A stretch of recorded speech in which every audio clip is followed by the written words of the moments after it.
ನಮಸ್ಕಾರ ಸ್ನೇಹಿತರೆ, ನಾನು ಡಾಕ್ಟರ್ ಸಂದೀಪ್ ಅಂತ. ನಮ್ಮ ಚಾನಲಲ್ಲಿ ಆರೋಗ್ಯದ ಬಗ್ಗೆ, ರೋಗದ ಲಕ್ಷಣಗಳ ಬಗ್ಗೆ, ಮನೆಮದ್ದುಗಳ ಬಗ್ಗೆ ಮತ್ತು ಮಾನವನ ಸರ್ವಾಂಗೀಣ ಬೆಳವಣಿಗೆಗಳ ಬಗ್ಗೆ ನಾನು ವೀಡಿಯೋ ಮಾಡಿ ಹಾಕ್ತಾ ಇರ್ತೀನಿ ಸ್ನೇಹಿತರೆ. ಈ ವಿಷಯಗಳು ನಿಮಗೆ ನಾನು ಆಸಕ್ತಿ ಇತ್ತು ಅಂತ ಹೇಳಿದ್ರೆ ನಮ್ಮ ಚಾನಲ್ ಲೈಕ್ ಮಾಡಿ, ಶೇರ್ ಮಾಡಿ, ಸಬ್ಸ್ಕ್ರೈಬ್ ಮಾಡಿ ಸ್ನೇಹಿತರೆ. ಇವತ್ತಿನ ಒಂದು ಹೆಜ್ಜೆ ಅಂತ ಹೇಳಿದರೆ, ಈಗ ನೀವು ಟಿ ವಿಯಲ್ಲಿ ನೋಡ್ತಾ ಇರ್ತಕ್ಕಂಥ ಒಂದು ಮಾಹಿತಿ ಎಲ್ಲರಿಗೂ ತಿಳಿದೇ ಇದೆ. ಏನು ಅಂತ ಹೇಳಿದರೆ HMP ವೈರಸ್. ಸೊ ಈ ವೈರಸ್ನ ಒಂದು ಭಯವನ್ನು ಸೃಷ್ಟಿಸುವಂತಹ ಮೀಡಿಯಾ ಸರ್ಕಾರದ ಒಂದು ಜವಾಬ್ದಾರಿ ಇಲ್ಲದೇ ಇರುವ ಹಾಗೆ ಯಾಕೆ ಆಗ್ತಾ ಇದೆ ಅನ್ನೋದು ಒಂದು ಪ್ರಶ್ನೆ ಆಗುತ್ತೆ ಸ್ನೇಹಿತರೆ.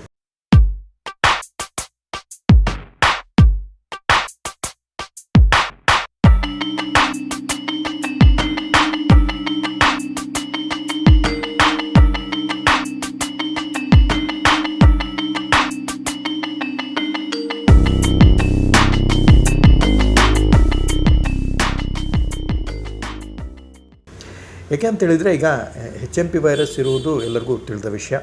ಆದರೆ ಈ ಒಂದು ಸಮಯದಲ್ಲಿ ಅಂತ ಹೇಳಿದರೆ, ಈಗ ಜಾನ್ವರಿ, ಫೆಬ್ರವರಿ ಮತ್ತು ಮಾರ್ಚ್ ಈ ಒಂದು ಸಮಯದಲ್ಲಿ ಏನಾಗುತ್ತೆ ಅಂತ ಹೇಳಿದರೆ, ಹವಾಮಾನ ಬದಲಾವಣೆ ಆಗುವ ಒಂದು ಸಂದರ್ಭದಲ್ಲಿ ವೈರಸ್ಗಳ ಒಂದು ಸಂಖ್ಯೆ ಬಹಳಷ್ಟು ಆಗುತ್ತೆ ಪ್ರಕೃತಿಯಲ್ಲಿ.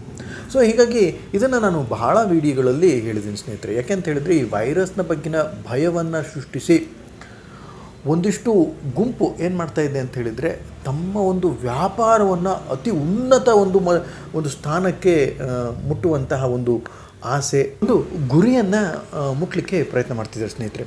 ಹೀಗಾಗಿ ಈ ಒಂದು ಗುರಿಯನ್ನು ಮುಟ್ಟುವುದು ಹೇಗೆ ಅಂತ ಹೇಳಿದರೆ, ನಿಮಗೆ ಒಂದು ಭಯವನ್ನು ತರಿಸಿ ಈ ಒಂದು ಮೆಡಿಸಿನ್ಸ್ಗಳನ್ನ ಯೂಸ್ ಮಾಡಿ, ಈ ಒಂದು ನಿಯಮಗಳನ್ನ ನೀವು ಪಾಲಿಸಲೇಬೇಕಾಗುತ್ತೆ, ಹುಷಾರಾಗಿರಿ ಅಂತ ಅಡ್ವರ್ಟೈಸ್ಗಳನ್ನು ಕೊಡ್ತಾ ಇರೋದು. ಈಗ ಒಂದು ಪಾರಿವಾಳದ ಗುಂಪು ಈ ಒಂದು ಕಥೆಯನ್ನು ಹೇಳುತ್ತೆ ಸ್ನೇಹಿತರೆ. ಏನು ಅಂತ ಹೇಳಿದ್ರೆ, ಪಾರಿವಾಳ ಹಿಡಿಯೋನು ಬರ್ತಾನೆ, ಕಾಳು ಹಾಕ್ತಾನೆ, ಬಲೆ ಬೀಸ್ತಾನೆ ಮತ್ತು ನಮ್ಮನ್ನು ಕರ್ಕೊಂಡು ಹೋಗ್ತಾನೆ ಅಂತ. ಸೊ ಈ ಒಂದು ಕತೆ ಪಾರಿವಾಳಕ್ಕೆ ಹೇಗೆ ಹೊಂದುತ್ತೋ ಹಾಗೆ ನಮ್ಮ ಮನುಷ್ಯರಿಗೂ ಹೊಂದುತ್ತೆ ಸ್ನೇಹಿತರೆ. ಯಾಕೆ ಅಂತ ಹೇಳಿದರೆ, ಈಗ 2 ಅಥವಾ 3 ವರ್ಷಗಳ ಹಿಂದೆ ನಾವು ನೋಡಿದಂತಹ ಒಂದು ಸನ್ನಿವೇಶ ಹೇಗಿತ್ತು ಅಂತ ಹೇಳಿದರೆ, ಈ ಪಾರಿವಾಳದ ಒಂದು ಕಥೆಯ ಥರ ಆಗಿತ್ತು ಸ್ನೇಹಿತರೆ. ಏನು ಅಂತ ಹೇಳಿದರೆ, ಪಾರಿವಾಳ ಹಿಡಿಯೋನು ಬರ್ತಾನೆ, ಕಾಳನ್ನು ಹಾಕ್ತಾನೆ, ಕಾಳನ್ನು ತಿಂದು ನಾವು ಬಲೆಯಲ್ಲಿ ಬಿದ್ದು ಬಲೆ ಒಟ್ಟಿಗೆ ಪಾರಿವಾಳ ಹಿಡಿಯೋನು ಒಟ್ಟಿಗೆ ನಾವು ಹೋಗ್ತೀವಿ ಅನ್ನುವ ಒಂದು ಸಂದರ್ಭವನ್ನು ಸೃಷ್ಟಿ ಮಾಡಿ ನಮ್ಮ ಒಂದು ಮಾನವ ಕುಲಕ್ಕೆ ಬಹಳಷ್ಟು ಒಂದು ಆಘಾತವನ್ನು ನೀಡಿದಂತಹ ಒಂದು ಸನ್ನಿವೇಶ ನಾವು ನೋಡಿಯೇ ಇದ್ದೀವಿ ಸ್ನೇಹಿತರೆ. ಇದನ್ನು ಮಾಡುವ ಮುನ್ನ ಸರಿಯಾದ ಒಂದು ವಿಚಾರ, ಸರಿಯಾದ ಒಂದು ನಿಯಮಬದ್ಧವಾದ ಒಂದು ಜಾಹೀರಾತುಗಳು ಮತ್ತು ಎಲ್ಲರ ಒಂದು ಕೋಆಪರೇಷನ್, ಎಲ್ಲರ ಒಂದು ಸರಿಯಾದ ಸಮ್ಮಿಳಿತವಾದ ಒಂದು ಕೆಲಸ ಕಾರ್ಯಗಳಿಂದ ತಮ್ಮ ಕೆಲಸವನ್ನು ಸಾಧಿಸ್ತಾರೆ ಈ ಒಂದು ಗುಂಪಿನವ್ರ ಸ್ನೇಹಿತರೆ. ಈ ಒಂದು ಗುಂಪು ಅಂತ ನಾನು ಯಾಕೆ ಹೇಳ್ತಾ ಇದ್ದೀನಿ ಅಂದರೆ, ಆ ಒಂದು ಗುಂಪಿನಿಗೆ ಒಂದು ಹೆಸರಿಲ್ಲ, ಆ ಒಂದು ಗುಂಪು ಬಹಳಷ್ಟು ದೊಡ್ಡದೇನಿಲ್ಲ, ಅದು ಪೂರ್ತಿಯಾದ ವಿಶ್ವವನ್ನು ನಡೆಸುವಂತಹ ಒಂದು ಗುಂಪು ಸ್ನೇಹಿತರೆ. ಸೊ ಹೀಗಾಗಿ ಅದಕ್ಕೆ ಇಲ್ಯುಮಿನಾಟಿನೂ ಅಂತಾರೆ, ಬಹಳಷ್ಟು ಜನ ಇಲೈಟ್ಸ್ ಅಂತಲೂ ಹೇಳ್ತಾರೆ. ಅವರು ಇಲ್ಲೇ ಇರ್ತಾರಂತನೂ ಇರಲ್ಲ, ಎಲ್ಲಿರ್ತಾರಂತನೂ ಯಾರಿಗೂ ಗೊತ್ತಿಲ್ಲ. ಸೊ ಹೀಗಾಗಿ ಈ ಒಂದು ಜನಾಂಗ, ಈ ಒಂದು ಗುಂಪಿನ ಜನಾಂಗ ಏನು ಮಾಡುತ್ತೆ ಅಂತ ಹೇಳಿದರೆ, 5 ವರ್ಷಕ್ಕೆ, 10 ವರ್ಷಕ್ಕೆ, 20 ವರ್ಷಕ್ಕೆ, 100 ವರ್ಷಕ್ಕೆ ಈ ಒಂದು ಸರಿಯಾದ ವ್ಯವಸ್ಥಿತವಾದ ಕಾರ್ಯಾಚರಣೆಯನ್ನು ನಡೆಸಿ ಜನಸಾಮಾನ್ಯರನ್ನು ಬಹಳಷ್ಟು ತೊಂದರೆಗೆ ಒಡ್ಡುವಂತಹ ಬಹಳಷ್ಟು ಕಾರ್ಯಗಳನ್ನ ಮಾಡಿದ್ದಾರೆ ಸ್ನೇಹಿತರೆ. ಸೊ ಹೀಗಾಗಿ ಅದೇ ಒಂದು ಕಾರ್ಯದಲ್ಲಿ ಈ HMP ವೈರಸ್, ಈಗ HMP ವೈರಸ್ ಬಹಳಷ್ಟು ದಿನಗಳಿಂದ ಇದೆ, ನಮ್ಮ ಸರ್ಕಾರನೂ ಹೇಳ್ತಾ ಇದೆ. ಆದರೆ ಸರ್ಕಾರ ಯಾಕೆ ಈ ಜಾಹೀರಾತುಗಳು ಮತ್ತು ಆ್ಯಂಕರ್ಗಳಿಗೆ ಒಂದು ನಿರ್ಬಂಧನೆಯನ್ನು ಹಾಕಲ್ಲ? ಇದರ ಬಗ್ಗಿನ ಅಪಪ್ರಚಾರ ಬೇಡ, ಇದರ ಬಗ್ಗಿನ ಮಾಹಿತಿಗಳನ್ನು ನೀವು ಬಹಳಷ್ಟು ದೀರ್ಘಕಾಲಿಕವಾಗಿ ಮನುಷ್ಯನ ಮನಸ್ಸಿನ ಮೇಲೆ ಛಾಪು ಬಿಡುವಂತೆ ಮಾಡುವಂತಹ ಒಂದು ಪ್ರಯತ್ನ ಯಾಕೆ ಅಂತ ನನ್ನ ಒಂದು ಪ್ರಶ್ನೆ ಸ್ನೇಹಿತರೆ.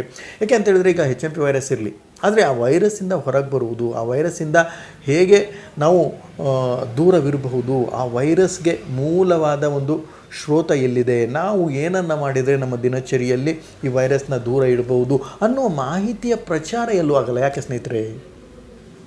ಯಾಕೆ ಅಂತ ಹೇಳಿದರೆ, ಇದರ ಬಗ್ಗಿನ ತಿಳುವಳಿಕೆ ಜನಸಾಮಾನ್ಯರಲ್ಲಿ ಇಲ್ಲ, ಅದು ಎಲ್ಲರಿಗೂ ತಿಳಿದ ವಿಷಯ. ಸೊ ಅದೇ ಒಂದು ತಿಳುವಳಿಕೆಯನ್ನು ಸರಿಯಾಗಿ ತಿಳಿಸುವ ಒಂದು ಪ್ರಯತ್ನ ನಮ್ಮ ಒಂದು ಸಮಾಜ, ನಮ್ಮ ಒಂದು ದೇಶ, ನಮ್ಮ ಒಂದು ಸರ್ಕಾರಕ್ಕೆ ಇರಬೇಕಾಗುತ್ತೆ ಸ್ನೇಹಿತರೆ.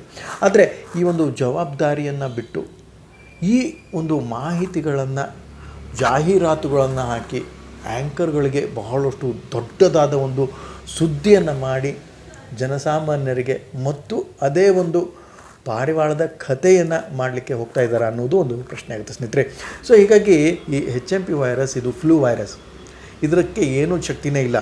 ಆದರೆ ನೀವು ಅಡ್ವರ್ಟೈಸ್ಗಳನ್ನು ನೋಡಿ ಅಲ್ಲಿ ಸತ್ರು ಇಲ್ಲಿ ಸತ್ರು ಅನ್ನುವ ಒಂದು ಮಾಹಿತಿಗಳನ್ನು ಕಲೆ ಹಾಕಿ ಅದರ ಬಗ್ಗಿನ ಬಹಳಷ್ಟು ಗಮನ ಕೊಟ್ಟಷ್ಟು ಸಹಿತ ಅದು ನಿಮ್ಮ ಮನಸ್ಸಿನ ಮೇಲೆ, ನಿಮ್ಮ ಪರಿವಾರದ ಮೇಲೆ ಬಹಳಷ್ಟು ನಿಷೇಧಾತ್ಮಕ ಒಂದು ಪರಿಣಾಮವನ್ನು ಬೀರುವುದು ಖಚಿತ ಅಂತ ನನಗೆ ತಿಳಿಸ್ತಾ ಇದ್ದೀನಿ ಸ್ನೇಹಿತರೆ. ಸೊ ಹೀಗಾಗಿ ಈಗ ನೀವು ನ್ಯೂಸ್ ನೋಡಬೇಡಿ ಅಂತ ನಾನು ಹೇಳ್ತಿಲ್ಲ, ಆದರೆ ನ್ಯೂಸನ್ನು ಬಹಳಷ್ಟು ಜಾಗೃತಿ ವಹಿಸಿ ನೋಡಿ. ಯಾಕೆ ಅಂತ ಹೇಳಿದರೆ ಇವರು ಕೊಡುವಂತಹ ನ್ಯೂಸಲ್ಲಿ 99% ಕಸ ಇರುತ್ತೆ ಹೊರತಾಗಿ ಯಾವ ಜನಸಾಮಾನ್ಯರಿಗೂ ಉಪಯೋಗವಾಗುವಂತಹ ಒಂದು ಮಾಹಿತಿ, ಉಪಯೋಗವಾಗುವಂತಹ ಒಂದು ಸುದ್ದಿ ಇರಲ್ಲ ಅಂತ ನನ್ನ ಒಂದು ಅನಿಸಿಕೆ ಸ್ನೇಹಿತರೆ. ಹೀಗೆ ಈ ಒಂದು ಪ್ರಕ್ರಿಯೆಯಲ್ಲಿ ನಾವು ಎಷ್ಟು ಅವಕಾಶಗಳನ್ನು ಕೊಡ್ತೀವಿ ಅಷ್ಟು ಅವಕಾಶಗಳನ್ನು ಉಪಯೋಗಿಸ್ತಕ್ಕಂಥ ಒಂದು ಸನ್ನಿವೇಶಗಳು, ಅಷ್ಟು ಅವಕಾಶಗಳನ್ನು ಉಪಯೋಗಿಸ್ತಕ್ಕಂಥ ಒಂದು ವ್ಯವಸ್ಥೆ ನಮ್ಮ ಆಸ್ಪಾಸ್ನಲ್ಲಿರುವ ಒಂದು ಕಾರಣದಿಂದ ಬಹಳಷ್ಟು ಜವಾಬ್ದಾರಿಯಿಂದ ಇರಬೇಕು ಅಂತ ನನ್ನ ಒಂದು ಕಳಕಳೆಯ ಮನವಿ ಸ್ನೇಹಿತರೆ.